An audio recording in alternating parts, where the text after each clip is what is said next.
empezar. Muy bien.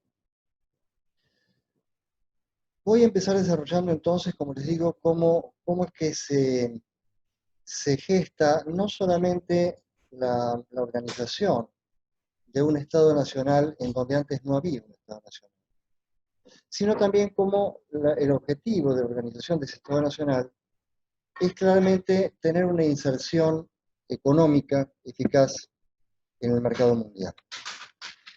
Y desde ese punto de vista partamos del siguiente dato. Y es que para mediados del siglo XIX, para 1850, Caseros, la batalla de Caseros es del 3 de febrero de 1852. Para ese momento, lo que se había producido desde la década del 20 en el territorio que hoy ocupa nuestro país, se había producido un fenómeno de desintegración muy importante. Un fenómeno de desintegración que tiene que ver con que tanto desde lo económico como desde lo político gravitaban una serie de factores, una serie de elementos que hay que tener en cuenta y que de alguna manera ponían en jaque esta cuestión de la integración de todo el mercado, de toda la República. Otra cosa que tienen que tener en cuenta también es que cuando estamos pensando, así como en Europa, este problema no aparece. En nuestro país, hacia mediados del siglo XIX, estaba integrado por descendientes, por criollos descendientes de europeos, de distinta procedencia, fundamentalmente española, pero también por otras naciones de habitantes originarios que ocupaban toda la región del Chaco, que ocupaban toda la Patagonia, incluida la provincia de La Pampa. Entonces, y buena parte de lo que es el oeste hoy en día en nuestro país.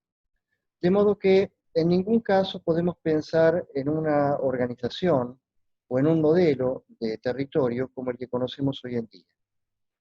Entonces tenemos que, pueden buscarlo esto por supuesto, hay montones de representaciones en la internet para que vean hasta dónde llegaban las fronteras, inclusive hasta fines de la década del 70, hasta la abominablemente llamada campaña La Conquista del Desierto. ¿Qué características tenía ese territorio? En primer lugar, lo que tenemos es una inmensa descentralización económica. Tenemos regiones bien constituidas. El litoral, por un lado, aproximadamente lo que hoy es la mayoría de la provincia de Buenos Aires. El interior, que comprendía desde Córdoba hacia arriba, hacia las provincias del norte. Y después, las provincias cuyanas. Las provincias cuyanas comerciaban con Chile. Las del norte, las provincias del interior, comerciaban con Bolivia y con Perú. Las provincias litorales comerciaban fundamentalmente con el sur de Brasil. Y la provincia de Buenos Aires fundamentalmente tenía contactos con Europa. Es decir, de ninguna manera podemos estar pensando que acá había un país. No hay un mercado interno. No hay una circulación de moneda a nivel local única y uniforme. De ninguna manera. Cada una de estas provincias, que les estamos llamando ahora provisoriamente provincias, porque es la forma más fácil que tenemos de denominarla, en realidad no eran provincias, eran estados, es decir, países diferentes. Países diferentes que habían unificado su representación exterior. Todo país tiene que poder mostrarse y conversar con otros países exteriores, del exterior, fundamentalmente en Buenos Aires, porque en Buenos Aires no solamente era la provincia más próspera, era en donde estaba el gobernador Rosas, como ustedes recordarán, y además, y como si esto fuera poco, era el puerto, y era el lugar que tenía la mayor cercanía para las comunicaciones internacionales. De modo que hay una descentralización económica evidente, lo que no nos permite hablar en ningún caso de un mercado interno. Todos estos estados tenían sus propias aduanas interiores. Y desde el punto de vista político, si lo miramos desde el punto de vista político, tampoco podemos pensar en términos de un país. La descentralización política era absoluta. Estamos diciendo que estamos hablando de estados, no de provincias. Es decir, de estados que son autónomos, que son soberanos. ¿Se entiende? Una confederación, no una república federal, de ninguna manera. Una confederación, entonces, que por distintas razones nos encontramos con que no tiene una clase dirigente a nivel nacional. No hay una clase dirigente a nivel nacional, de escala nacional. Tampoco hay, que son las condiciones de cualquier Estado moderno, de cualquier Estado-nación, tampoco hay una constitución, es decir, una ley suprema y fundamental que le dé base a todas las demás leyes y que sea un poco la corona, si no, de todas las demás. ¿No? No hay una ley nacional. La Asamblea del año 13 había querido hacer una, no lo consiguió. En el 19 también un intento constitucional que las provincias rechazaron, el 26 también. Rosa se comprometió a llamar a una asamblea constituyente, a la que nunca llamó. No hay una clase dirigente a nivel nacional, no hay una constitución. Lo que hay son tratados entre caudillos.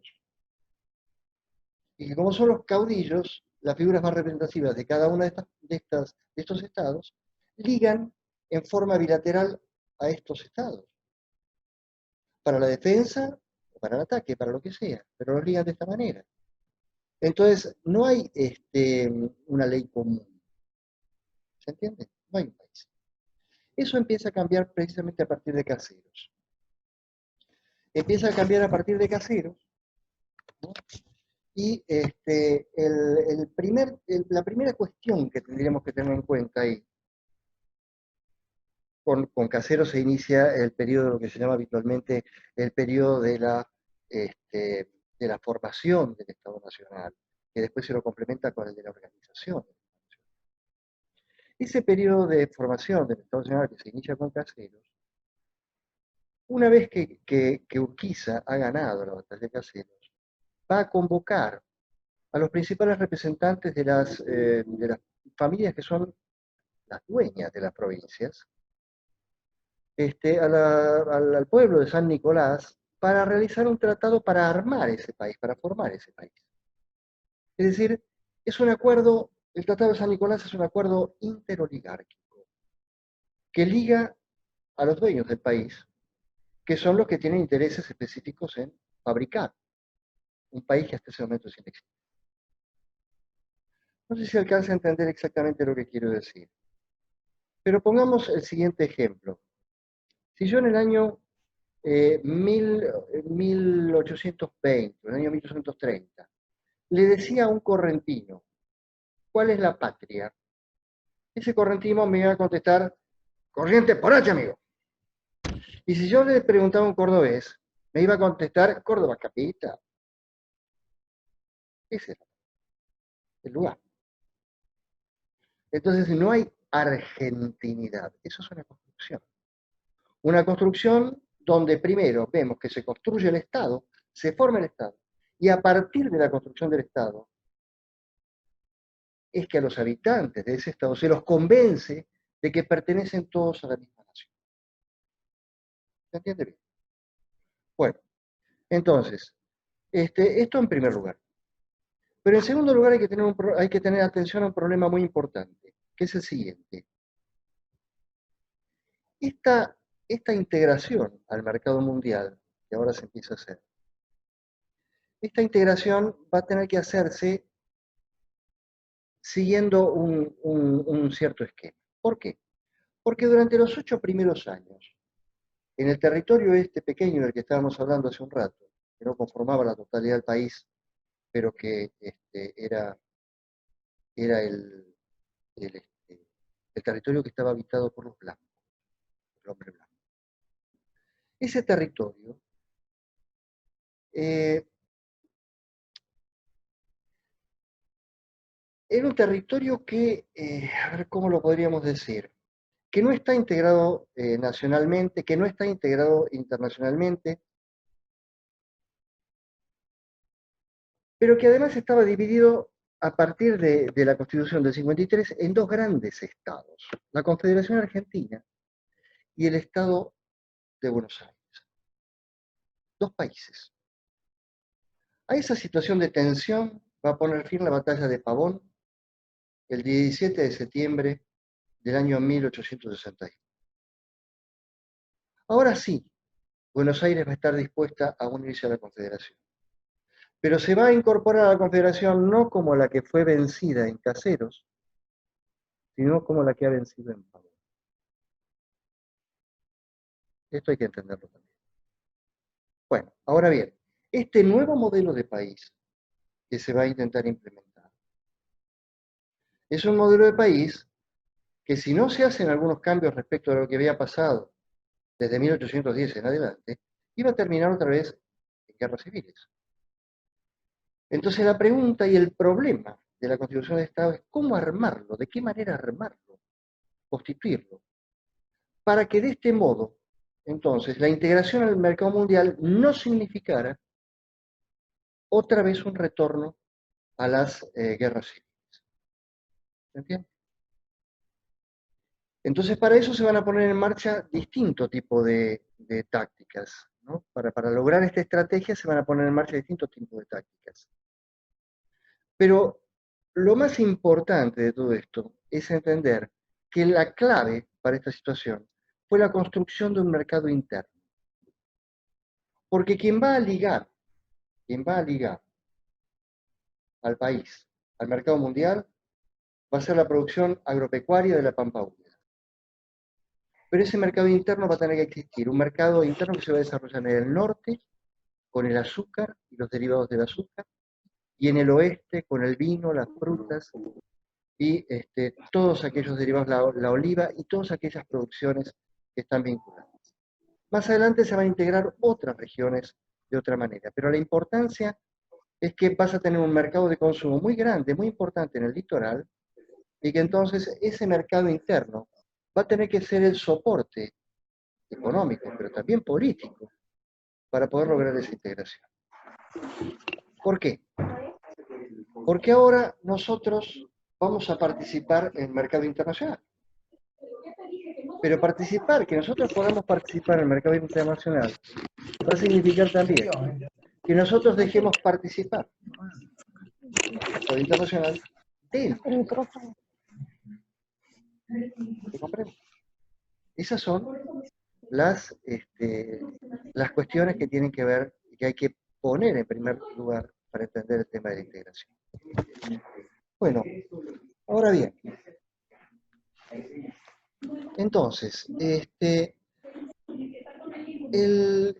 el texto empieza con todas las cuestiones que tienen que ver con lo que podríamos llamar la cuestión de la organización política. Yo no me voy a detener en esto ahora puntualmente, porque me parece que hasta en un punto es más probable que aprovechemos mejor todo el tema si entramos directamente en ese tema cuando hablemos del cambio de una democracia de base restringida, como era la que había en ese momento, donde había una oligarquía, que era la que gobernaba el país, una élite primero, que devino una oligarquía después, para después, a partir de 1912, con la ley Sáenz Peña, empezar a hablar de una democracia amplia. Y esto implica algunas diferenciaciones. Entonces, vamos a dejar todo este tema junto para charlarlo después. Digamos simplemente que las élites ilustradas de nuestro país, que fueron en buena medida las que idearon este país,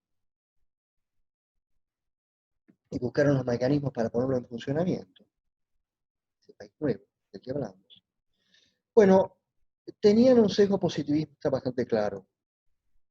Ya Sarmiento y Alberdi discutieron acerca de dos conceptos que son casi dos conceptos, dos categorías universales porque son contrapuestas, el orden y el progreso, que ya de las que había hablado Comte alguna vez, es decir, el elemento fijo, el orden, y el progreso, el elemento móvil.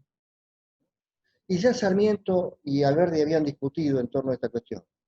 Si primero tenía que venir el orden y después con el orden automáticamente iba a venir el progreso, como decía Sarmiento, o primero tenía que venir el progreso y con el progreso solito se iba a llegar al orden, como proponía Alberdi.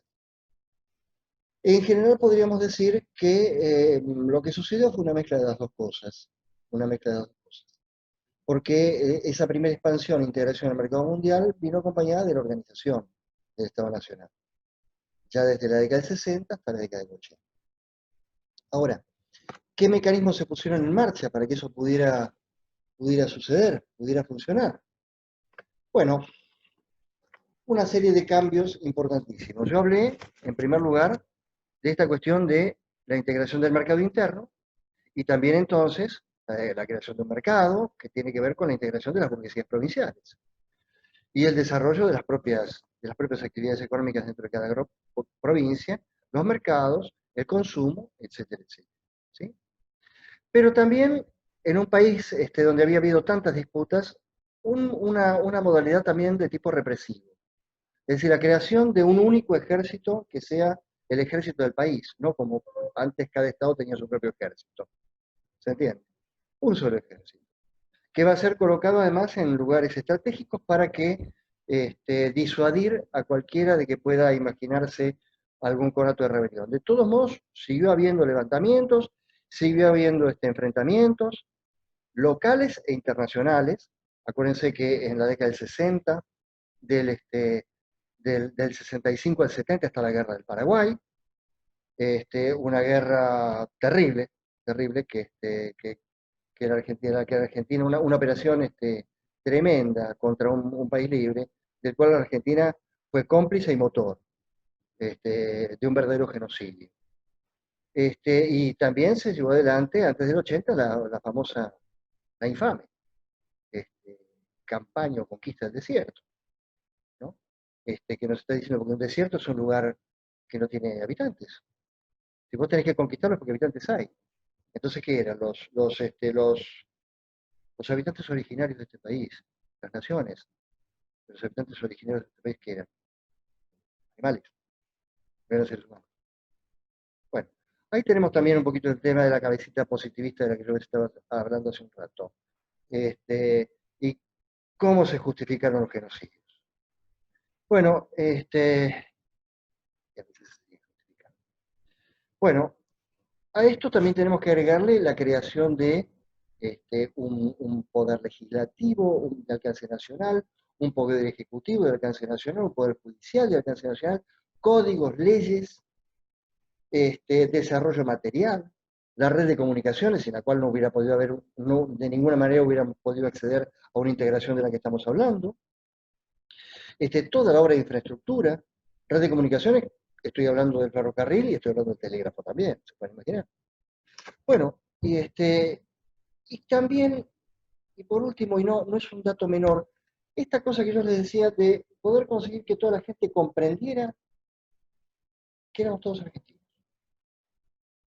Y a esto se va a lograr de distintas maneras, no solamente con la creación de los símbolos nacionales, la bandera, el himno, la escarapela. Mitre va a generar una historia de la nación de la Argentina con un prócer para consumo del mercado interno de cabotaje, que es Manuel Belgrano, y otro internacional que va a ser San Martín. Llegaban los inmigrantes, había que mostrarles una historia, nosotros éramos esto. ¿No? Bueno, fíjate, ideología, ideología, sí, ideología, seguro, seguro.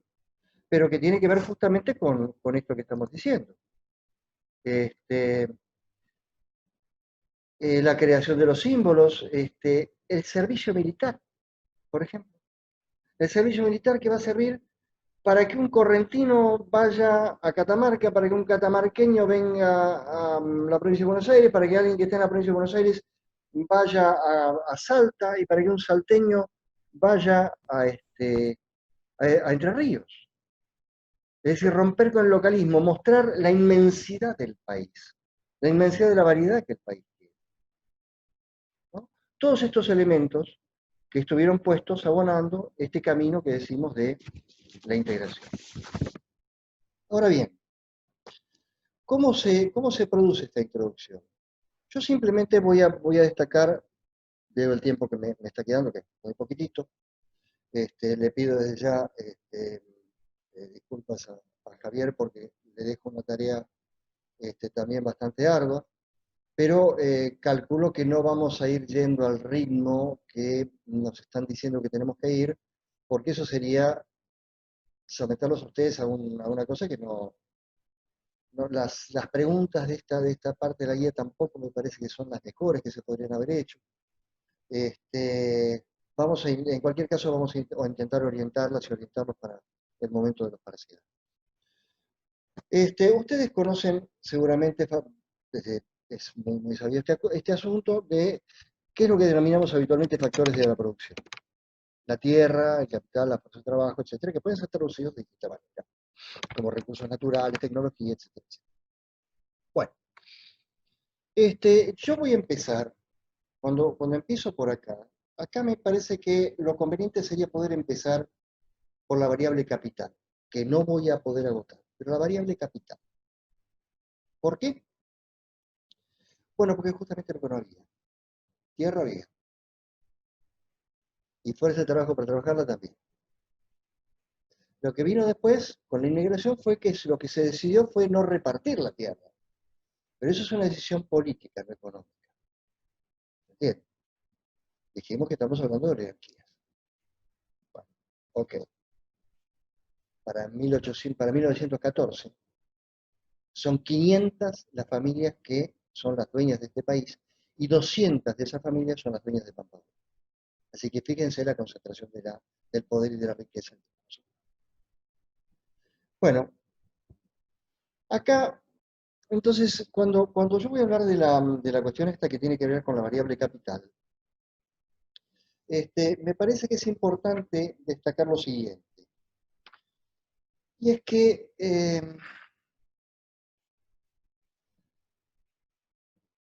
va a haber distintos momentos en los que van a llegar capitales en distintas frecuencias y con distintas magnitudes, ¿no?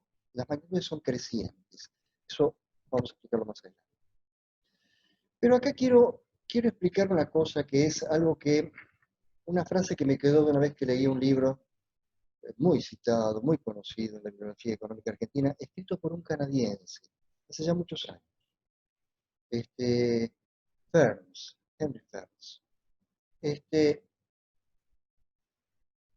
Ferns, hablando de nuestro país, un país al que estudió profundamente y que conoció profundamente, Ferns decía que las inversiones que Inglaterra va a realizar en nuestro país son como una sardina para pescar una caballa. Es decir, que Gran Bretaña utilizaba a las inversiones como un pescado, ¿no? Más o menos chicón, como carnada, para pescar un pescado mucho más grande, mucho más, mucho más. ¿Qué es lo que le pasa a Gran Bretaña? Bueno, hay varias cosas que están pasando en Gran Bretaña en este momento. Gran Bretaña, que era, como ustedes recordarán, estamos hablando de la década del 60, el 70, la principal potencia del mundo, se encuentra, en breve va a empezar la crisis de principios de los 70, y la caída de la rentabilidad de las inversiones, y por lo tanto hay que buscar nuevas fuentes de inversión. Es decir, está operando lo que habitualmente llamamos la ley de los rendimientos decrecientes, ¿no? La caída de la tasa de ganancia. En ese contexto, entonces van a buscar un lugar de inversiones seguras y van a buscar también un lugar donde la rentabilidad de ese capital pueda ser alta, más alta por lo menos que la que tienen en Gran Bretaña. También lo van a hacer los franceses, más adelante también los alemanes y otros más también. Después tenemos otra cuestión. La otra cuestión que tenemos que tener en cuenta es que hay muchas exportaciones que Gran Bretaña ya no puede hacer porque los mercados están saturados. Las industrias tradicionales están saturadas, por ejemplo, el ferrocarril. Y acá, en cambio, en la periferia se pueden empezar a construir ferrocarriles, prácticamente desde cero. Y con eso se activa todo el mercado de la exportación de maquinaria, la exportación de hierro, el carbón, los ingenieros que ahora no tienen nada que hacer allá. La mano de obra, sí, va a ser local, pero los ingenieros van a venir de allá. Y los tipos te van a exportar hasta los ladrillos para construir las estaciones de ferrocarril. Todo. Hasta el piolín para tocar la campana que dice que el tren llega y el tren se va. Todo. Por otra parte, van a conseguir poner en producción, y este es el tema de lo que mencionaba David Ricardo con el tema de las ventajas comparativas, que Gran Bretaña va a conseguir poner en funcionamiento, funcionalizar esta periferia, es decir, convertir esta variable en función de las necesidades que tiene Gran Bretaña, va a poner en funcionamiento, entonces, un área que permite producir alimentos y materias primas baratas para el consumo de los trabajadores, fundamentalmente británicos. Y esto permite entonces mantener algunas de las tasas de rentabilidad que había hasta ese momento. La baratura del mantenimiento del trabajador británico. Entonces fíjense que estamos hablando de una cosa, dos cosas, tres cosas, son varias. Una sardina para pescar una caballa. Ya terminó. De ese modo, entonces, lo que vemos es que del mismo modo que, como yo les decía hace un par de clases, que con el ferrocarril la revolución industrial se pone en marcha, porque llega a todas partes, hasta los confines del mundo habitado. De esta misma manera, lo que podemos decir es que las inversiones de Gran Bretaña, cuando está exportando sus inversiones Gran Bretaña hacia nuestro país, Gran Bretaña en realidad nos está exportando el sector de su propia economía que crece más lento, es decir, que tiene menor valor agregado. Si yo pudiera cambiar una locomotora por 100 bolsas de trigo, ¿a cuánta gente, cuántos salarios hay comprometidos y cuánta inversión hay comprometida en 100 bolsas de trigo y cuántas hay comprometidas, cuánta inversión de capital hay comprometido y qué rédito da la fabricación de la locomotora? Esta es la cuestión. Entonces, Gran Bretaña está exportando el sector de su economía que genera menor valor agregado. Bueno, yo voy a parar acá, voy a dar lugar a las preguntas, y